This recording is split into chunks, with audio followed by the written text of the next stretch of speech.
Commander Lisa Martinez stared at the main screen of Earth Defense Command Center. Her dark eyes narrowed as she watched the massive alien ship move closer to Earth. This wasn't supposed to happen. No one had invited them. "How long has it been? In our space?" she asked, her voice steady despite the worry in her chest. Officer Paul Davis checked his readings. "About 30 minutes, Commander. It crossed Jupiter's orbit without slowing down." Lisa nodded and touched the communication panel. "Admiral Carter, we have a situation. The Galactic Empire has sent a ship. A big one." Admiral William Carter's face appeared on a side screen. His gray hair and serious eyes showed years of service defending Earth. "I'm on my way. Keep all defense systems ready, but don't activate anything yet." For 20 years, Earth had kept to itself. After their first meeting with the Galactic Empire, humans had made a choice that shocked the galaxy. They said no to joining. Every other newly discovered species eagerly accepted the Empire's offer of protection. But humans saw what that really meant, becoming servants to the older races who ran the Empire. Now, it seemed, the Empire wanted another talk. The huge command center buzzed with activity as more officers arrived at their stations. Large windows showed the blue sky outside their mountain base in Colorado. Below the windows, rows of control stations formed half circles where officers watched, screens and readouts. Admiral Carter walked in 10 minutes later. "Status report." Lisa pointed to the main screen showing the alien ship's path. "They're heading straight for Earth orbit. Size is roughly 3 miles long. Energy readings are off the charts." "Have they sent any messages?" Carter asked. "None." "Sir?" Carter's mouth formed a tight line. Typical Empire arrogance. They don't think they need permission. He turned to Communications Officer Diane Rivera. "Open a channel. Let's remind them of proper manners." On the main screen, the Imperial ship looked like a long, dark arrow with glowing sections along its hull. It slowed as it approached Earth's moon. "Channel open, sir," Rivera said. Carter stood tall. "This is Admiral William Carter of the United Earth Defense Force. You have entered Earth space without permission. State your purpose immediately." For several long seconds, nothing happened. Then the screen flickered and showed an alien face. The being had light purple skin, no hair, and 3 pairs of eyes stacked vertically. Its mouth was small and its neck long and thin. "I am High Commander Zixnar of the Galactic Imperial Fleet," the alien said in perfect English. "We do not require permission to enter any system within Empire territory." Carter's face remained calm, but Lisa saw his hands tighten into fists behind his back. "Earth is not Empire territory," Carter replied. "As we made clear during our first contact 17 years ago, Earth and all human colonies remain independent. Your presence here without invitation is a violation of our sovereignty." The alien made a sound like quiet laughter. "Your sovereignty is a generous allowance that the Empire has permitted. We have come to discuss your reconsideration of our original offer. The Empire's patience has limits." Before Carter could respond, Captain Alan Foster hurried into the command center. As Earth's top diplomat for alien relations, he had been called as soon as the ship appeared. "Admiral," Foster said quietly, "let me handle this. We need to keep things diplomatic." Carter nodded and stepped aside. Foster approached the screen, straightening his blue diplomatic uniform. "High Commander Zixnar, I am Captain Alan Foster, Earth's diplomatic chief. We welcome peaceful discussion, but we must insist that proper protocols be followed. Please maintain position at lunar orbit while we arrange for proper meeting procedures." The alien's 6 eyes blinked in sequence.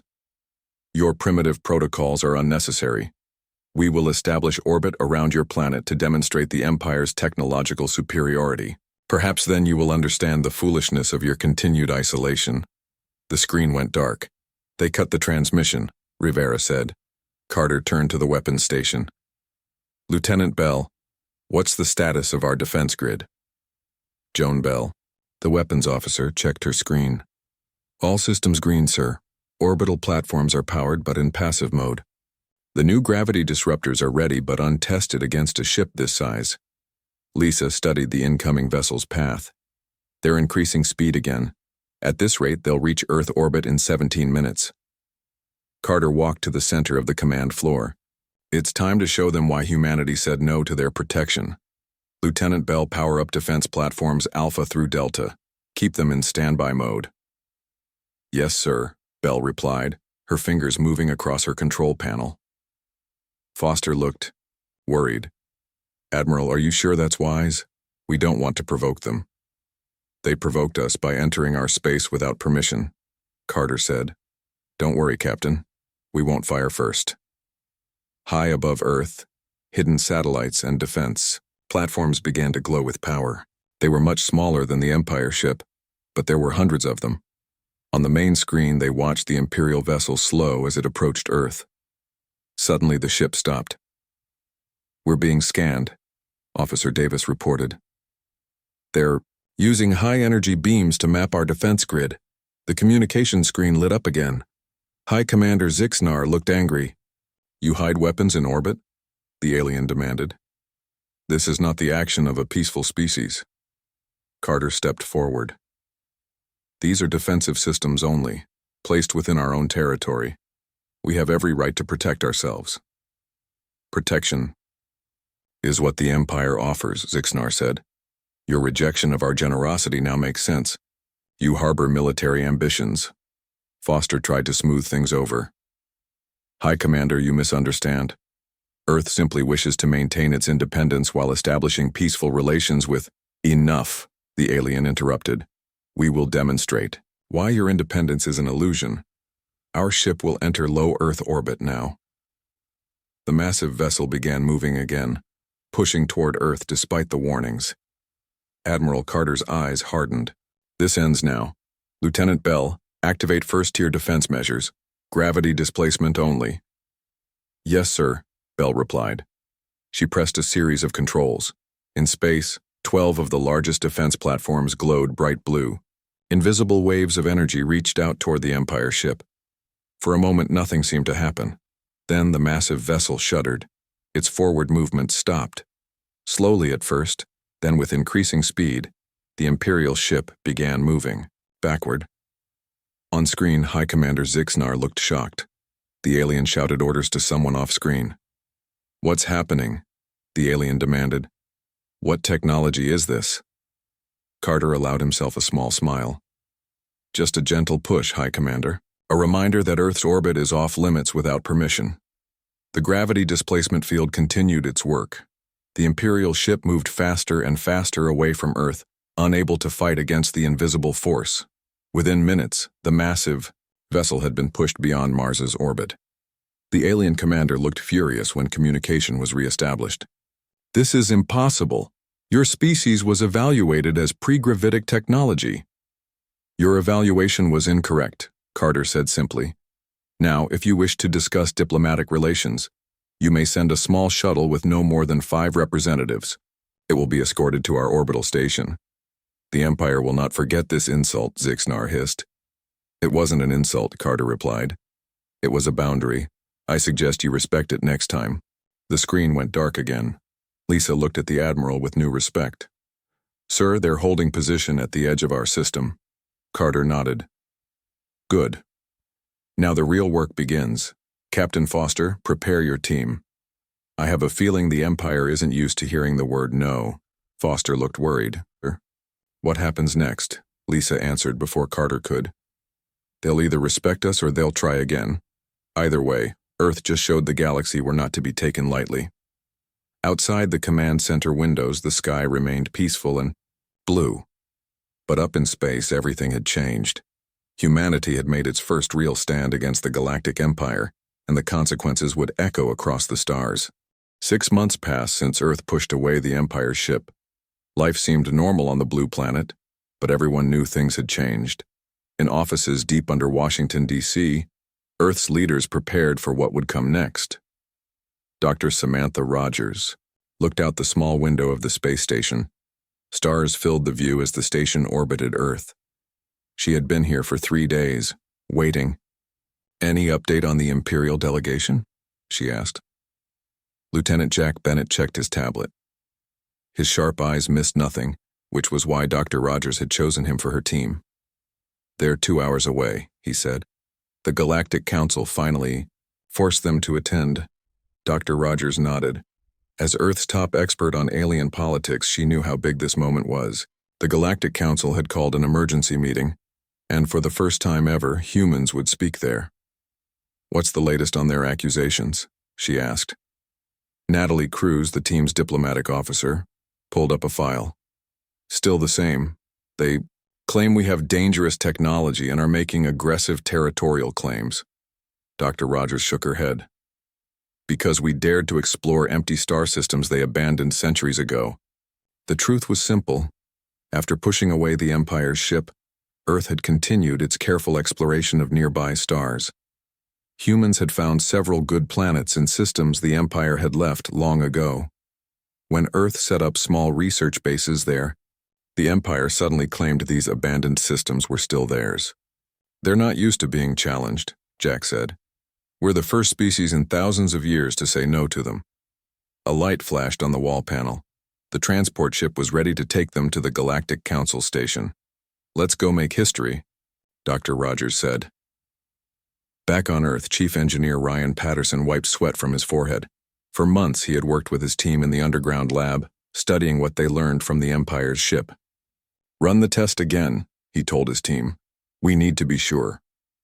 The lab hummed with energy as they activated the new defense system. It was based on the technology they had used to push away the Empire's ship, but much stronger. If it worked, Earth could protect not just itself but all human colonies. His assistant Maria Lee checked the readings. Power level stable, the field is holding. Ryan allowed himself a small smile. Good. Now we need to make it smaller and put it on ships. The door opened and Admiral Carter walked in. How's it going, Patterson? Ryan straightened up. Making progress, sir. We've improved efficiency by 40%. If we keep this pace, we can start installing the systems on the defense platforms next month. Carter nodded. Good. We'll need them soon. He handed Ryan a tablet. New intelligence. The Empire is building special ships designed to counter our gravity technology. Ryan studied the images. They don't understand how our system works. These designs won't help them. That's what I hoped you'd say, Carter replied with a rare smile. Keep working. The diplomatic team leaves for the Galactic Council today. After Carter left, Ryan turned to his team. You heard him. Let's make sure Earth is ready when they come back. The Galactic Council station was massive. It hung in space like a giant metal flower, with sections spreading out from a central hub. Ships from 100 different worlds docked along its edges. Dr. Rogers and her team followed their alien guide through wide hallways. Beings of all shapes and sizes moved around them, many stopping to stare at the humans. They've never seen humans before, Natalie whispered. We're like zoo animals to them. Let them look, Jack replied quietly. We're not the ones who got pushed across a solar system. The council chamber was a huge round room with rising seats, like a theater. Representatives from over 200 worlds sat in sections based on their status. The Empire's delegation had the largest section near the front. Earth's team was given 3 seats in the back, marking their status as newcomers. Grand. Vizier Krell, the Empire's chief representative, stood at the speaking platform. He was tall, with gray skin and forearms. His voice boomed through the chamber. The humans have violated Imperial territory, he declared. They have developed weapons technology without supervision and established illegal colonies in Empire space. Dr. Rogers listened carefully. When Krell finished, it was Earth's turn to speak. She walked to the platform, feeling the eyes of 1,000 aliens on her. This was why she had trained for years, learning alien languages and customs. Respected members of the council, she began, her voice clear and strong. Earth thanks you for hearing us today. She touched a control, and images appeared in the air above her. They showed the star systems Earth had explored. These systems were abandoned by the Empire over 700 years ago, according to the Council's own records, she said. No claim markers were present. No settlements existed. Under Galactic Law Section 47, unclaimed systems are open to peaceful exploration. A murmur spread through the chamber. Many representatives looked at data screens checking her claims. As for our technology, she continued, Earth has never developed offensive weapons aimed at the Empire. Our gravity systems are purely defensive, created after an Imperial warship entered our space without permission. Grand Vizier Krell jumped up. The humans lie. They have secret weapons programs. The head of the council, a wise old being named Xeris, raised a hand for silence. Does Earth have evidence of its claims? Dr. Rogers nodded. We do. She displayed more images showing the Empire ship entering Earth space without warning. We contacted the Empire 17 years ago and clearly stated our wish to remain independent. This was our first contact since then. Lieutenant Jack Bennett stepped forward with more evidence. As a tactical expert, he had studied Empire military patterns for years. The Empire ship ignored standard approach protocols, he explained. It attempted to establish orbit without permission and refused to withdraw when asked. He showed sensor readings from the incident. Our response was proportional and non-harmful. Several council members nodded in agreement. Others looked troubled. Grand. Vizier Krell's voice rose again. The humans developed dangerous technology. They must be contained. Xeris turned to Krell. Has the Empire suffered any attacks from humans? No, but has Earth threatened any Empire worlds? Not directly, but then on what grounds do you demand containment? The council chamber grew quiet. Dr. Rogers noticed something interesting. Several representatives from smaller worlds were watching her with clear interest, not fear or anger. One of them, a representative from a world called Takara, spoke up. My world was once protected by the Empire. Their protection required us to give up our resources and accept their rule. Is this what they now demand of Earth? Grand Vizier Krell sputtered in anger. The Takaran speaks out of turn. But more representatives joined in, asking questions about the Empire's claims. Dr. Rogers caught Jack's eye. They hadn't expected this. Allies among the council. Xeris finally restored order. The council needs time to review the evidence. Both delegations will present final arguments tomorrow. As they left the chamber, Natalie Cruz moved close to Dr. Rogers. Did you see? At least 30 representatives seem to support us. Dr. Rogers nodded. They see us as something new, a species that can stand up to the Empire. Back in their private room, Jack checked the secure communication link with Earth. Admiral Carter needs to hear about this. The Empire won't take this defeat well. Dr. Rogers looked out at the stars. This isn't just about defending Earth anymore. We might be starting something bigger. At that moment, Grand Vizier Krell was meeting with his team, his 4 hands clenched in anger. The humans must be dealt with, he hissed. If the council won't act, we will. Prepare the ultimatum. The Empire's plan was simple. Earth would have 1 year to dismantle its defenses and accept Imperial oversight, or face the consequences. What the Empire didn't understand was that humans had spent their entire history facing consequences, and they had survived them all. President Daniel Morgan stood at the window of the Oval Office. Outside, cherry trees bloomed in the spring sunshine, but his mind was far from the peaceful scene. On his desk sat a tablet with a simple message. The Empire had issued its ultimatum. 1 year to surrender Earth's defenses. 1 year to accept Imperial control. The door opened and 5 people walked in, Earth's Global Defense Council. Mr. President, Admiral Carter said, we've reviewed the Empire's demands. President Morgan turned from the window. At 52, he had gray at his temples and lines around his eyes from too many hard decisions. This would be the hardest yet, and your recommendation? General Laura Adams, head of Earth's land forces, spoke first. We reject them completely. The Empire thinks we'll back down to avoid conflict. We cannot show weakness. Dr. Helen Young, the science advisor, nodded. Our gravity defense system is now operational across the solar system. We can protect Earth and our closest colonies. Morgan looked at the others. What about our more distant outposts? The research stations in the Proxima and Tau Ceti systems? Ryan Patterson, now promoted to Defense Technology Director, cleared his throat. We've installed smaller versions of the defense system on all colonial outposts.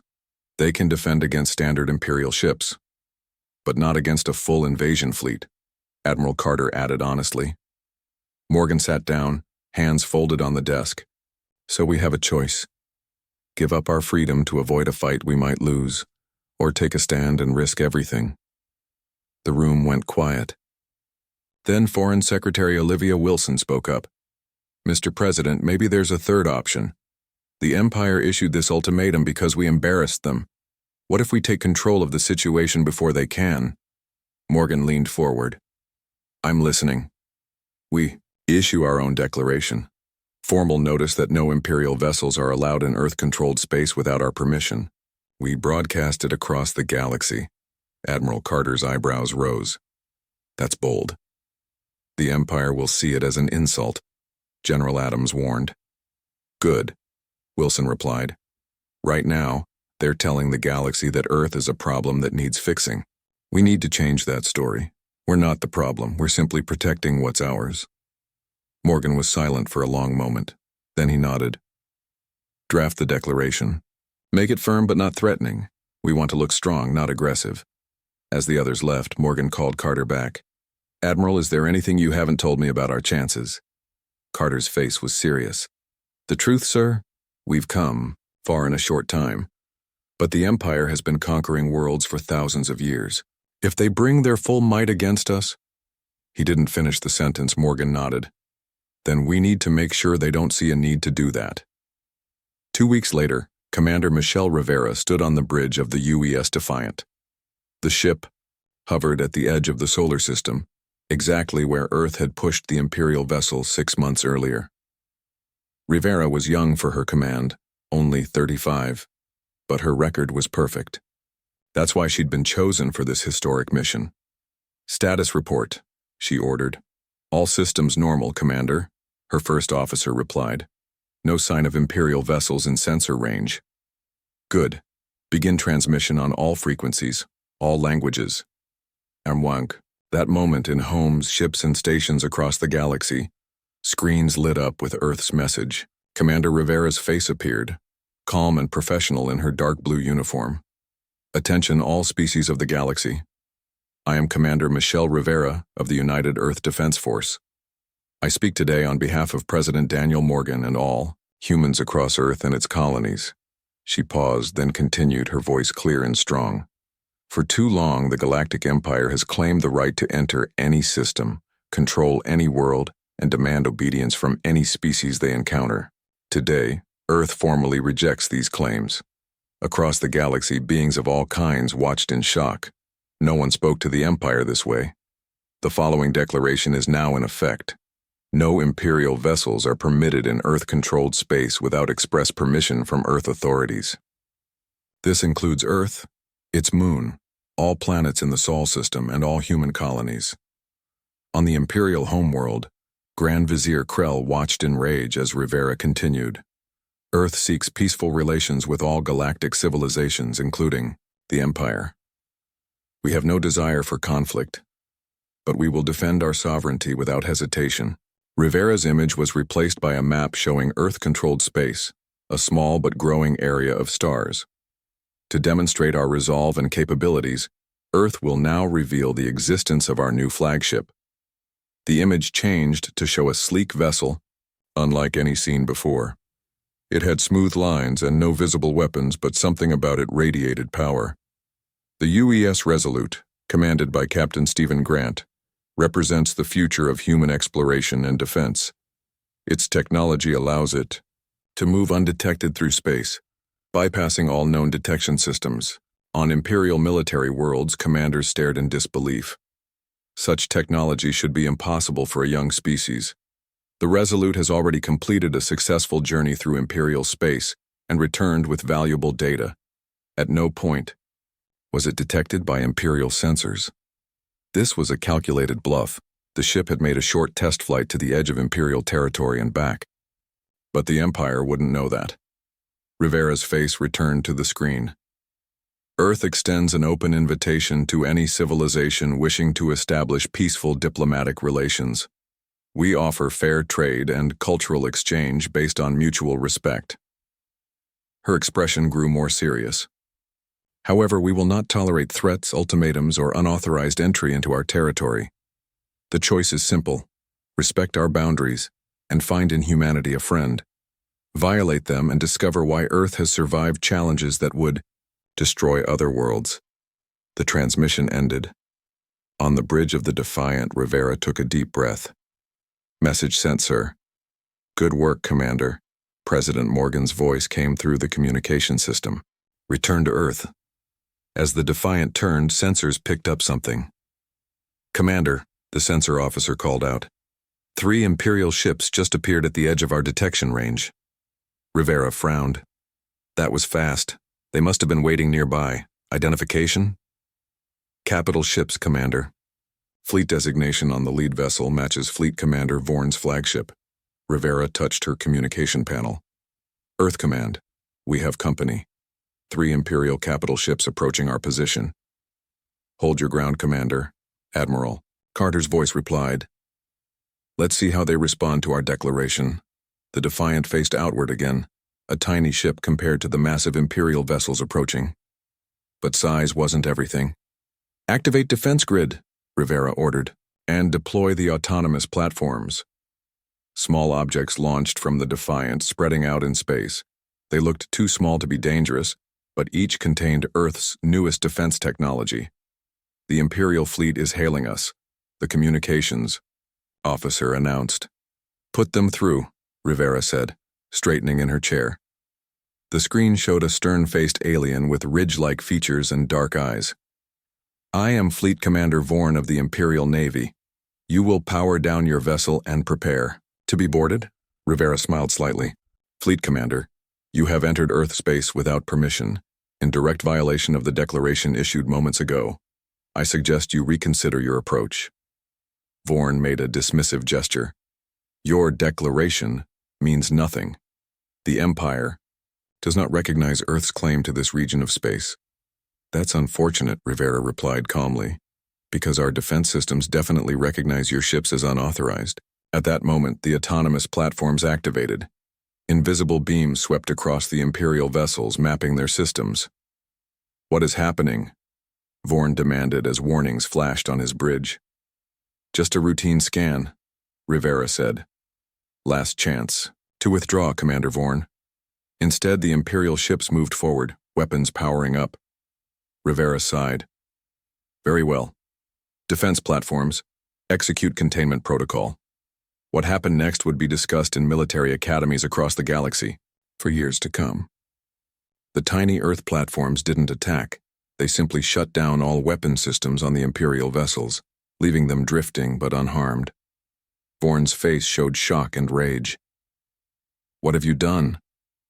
Demonstrated restraint, Rivera answered. We could have destroyed your ships but chose not to. Remember that when you report back to your superiors. As the Defiant turned again and headed home, Rivera knew the real battle was just beginning. Earth had made its declaration. Now the HFY galaxy would watch to see if humans could back it up. The news spread across the stars like wildfire. A small, young species had not only rejected Imperial protection, but had disabled 3 Imperial warships without firing a shot. In thousands of worlds under Empire control, beings watched recordings of Earth's declaration with a mix of fear and hope. On the planet Nexus 7th, an Imperial colony world, Governor Trowell watched the recording for the 10th time. His 4 eyes blinked slowly. Could we do the same? He asked his aide quietly. The aide looked around nervously. Such talk was dangerous, but the seed was planted. Intelligence Officer Olivia White walked through the underground facility beneath Washington, D.C. At 38, she had spent 15 years protecting Earth's secrets. Now those secrets were more important than ever. She entered a secure room where Security Director Eric Summers waited. His normally calm face looked worried. We have a problem, he said without greeting. We've detected unusual signals coming from 3 different locations on Earth. Olivia sat down. The Empire? Eric nodded. We think they've sent agents to infiltrate our defense network. They're trying to access the gravity defense system. How close are they to succeeding? Too close. One signal came from just outside, the Colorado Command Center. Olivia's eyes narrowed. We need to set a trap. Let them think they're getting somewhere while we track them back to their source. Eric nodded. I've already started creating a fake access point. It looks like a backdoor into the system. Good. Let's give them some data too, just enough to keep them interested. Olivia pulled up a file on her tablet. Use this. It's information about an upgrade to the defense grid that doesn't really exist. What's the goal? Eric asked. Find out how many agents they have, who they're reporting to, and what the Empire really wants. As they worked on their counterintelligence plan, neither realized just how high the stakes had become. In his laboratory at MIT, Dr. Peter Collins stared at equations floating in the holographic display. For months he had studied the data collected during Earth's encounters with Imperial ships. There's something here, he muttered. Something we're missing. His assistant, Janie Kim, looked up from her work. About their faster-than-light communication? Yes. The Empire can send messages instantly across the galaxy. We need that technology if we're going to stay ahead of them. He adjusted a value in the equation, and suddenly the pattern shifted. That's it, he exclaimed. They're using quantum entanglement, but with a twist. Janie moved closer to see. They're linking multiple particles? Not just linking them, they're creating a cascade effect. His eyes gleamed with excitement. If I'm right, we could develop our own version within a year. The discovery could change everything. Earth could communicate with its colonies instantly, coordinate defenses, and monitor Imperial movements in real time. We need to tell Admiral Carter, Janie said. Dr. Collins nodded. This could be the advantage we need. On the Galactic Council station, Ambassador Jason Hunter faced a difficult situation. Since Earth's declaration, the Empire had launched a campaign to isolate humans politically and economically. The humans are developing weapons of mass destruction, the Imperial representative claimed to the Council. They threaten the stability of this entire galactic arm.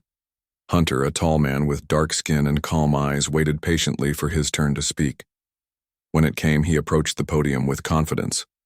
Distinguished Council members, he began. The Empire has made serious accusations without evidence. Earth invites neutral observers to verify that our technology is defensive, not offensive. Murmurs spread through the chamber. The Empire had never allowed outside inspection of its military technology. Furthermore, Hunter continued, Earth wishes to establish formal diplomatic relations with all peaceful civilizations. He looked directly at the representatives from the Vexari Confederation, a powerful neutral group, including those who have maintained their independence from the Empire. The Vexari representative, a being with silver skin and elegant movements, nodded slightly. This was significant. The Vexari had kept their distance from everyone for centuries. The Imperial representative jumped up. The humans seek to create division within the galactic community. Hunter remained calm. We seek only cooperation based on mutual respect. As the session ended, the Vexari representative approached Hunter privately.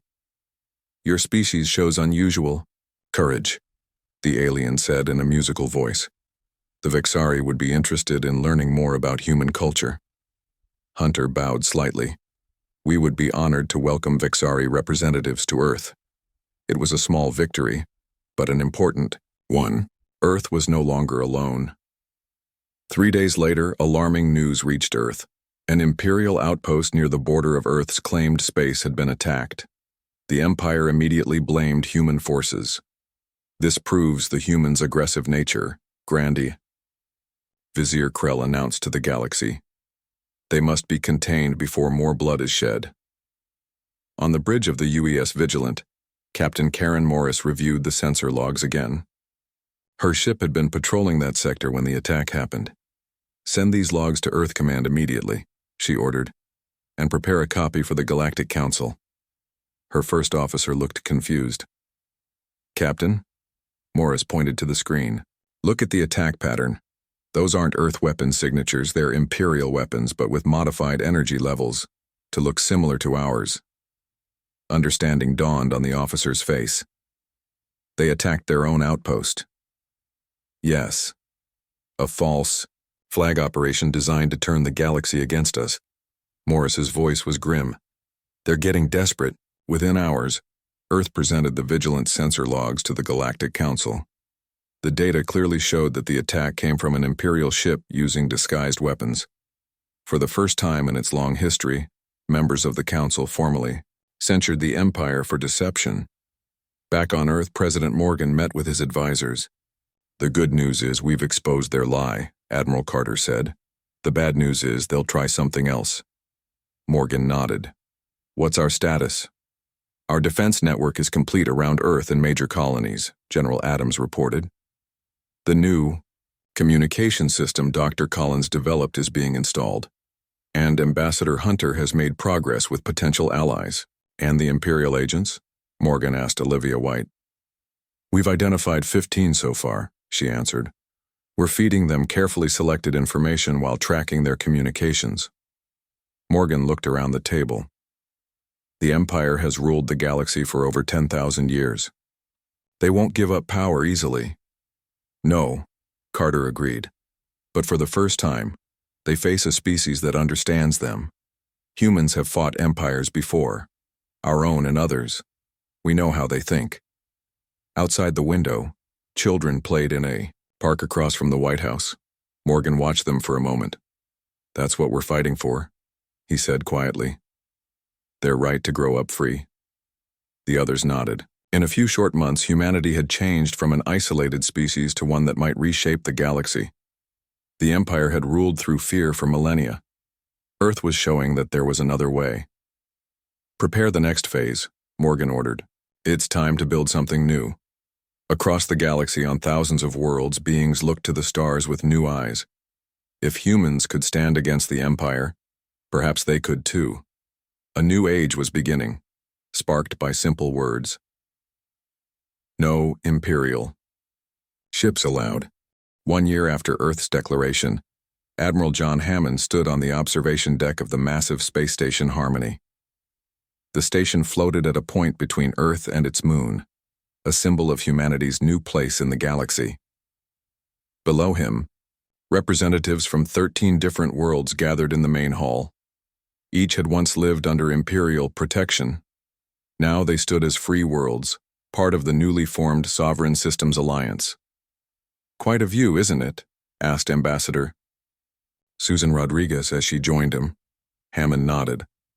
A year ago we were just trying to keep the Empire out of our solar system. Now look at us. The Empire had not fallen. It still controlled thousands of worlds. But for the first time in 10,000 years, it faced real competition. The Open Stars Treaty signing begins in 10 minutes, Rodriguez reminded him. Hammond smiled. The treaty would establish rules for peaceful exploration and colonization. Rules that directly challenge the Empire's habit of claiming systems without developing them. I'll be there, he promised. As Rodriguez left, Hammond thought about the incredible year behind them. Earth's defense technology had been shared with their new allies, creating a network that made attacking any member world too costly for the Empire to consider. The Imperial agents on Earth had been caught and sent home unharmed, a show of strength and mercy that had impressed neutral worlds. And Professor Linda Russell had completed her research showing that humans weren't the first to resist the Empire. Her work revealed a pattern spanning thousands of years, with the Empire growing and then shrinking as species fought for freedom. Admiral, it's time, a young officer said from the doorway. Hammond nodded and followed him to the main hall. President Morgan stood at the center table, surrounded by leaders from the Alliance worlds. Before them lay the Open Stars Treaty document. Today marks a new chapter in galactic history, Morgan said. For too long, one power has decided the fate of countless species. Today we choose a different path. Cooperation instead of control, respect instead of fear. One by one, the leaders signed the treaty. When all had finished, the hall erupted in applause. At that moment, on the station's communication deck, An operator noticed something. "Sir, there's an Imperial diplomatic vessel at the edge of our system. They're requesting permission to enter Earth orbit." The message was passed to Hammond, who brought it to President Morgan. "What do you think?" Morgan asked. "I think we should hear what they have to say," Hammond replied. Hours later, Grand Diplomat Thalkan of the Empire stood before Earth's leaders. "The Empire offers formal recognition of Earth's sovereign territory," the diplomat said. "We propose a treaty of non-interference in exchange for limited technology sharing." Hammond and Morgan exchanged glances. This was both opportunity and danger. "We will consider your offer," Morgan said carefully. Later, as the Imperial diplomat returned to his ship, Hammond watched from the window. "Do you think they're sincere?" asked Professor Russell, who had joined him. "No," Hammond admitted. "But the fact that they're here, asking instead of demanding, shows how much has changed." Outside the window, Earth shone blue and beautiful. In just 1 year, humans had gone from an isolated species to a galactic power, not through conquest, but by standing firm and offering friendship to those who respected them. An Imperial observer on the departing vessel watched the station grow smaller. He sent a message home. "The humans have fundamentally altered the equation. Recommend comprehensive re-evaluation of galactic strategy." As his transmission ended, Earth's defense grid glowed briefly, a reminder that they were watching too. The age of Imperial dominance was ending. A new balance was forming among the stars, and humanity would help shape it. All because Earth had dared to say, "No Imperial ships allowed." The end.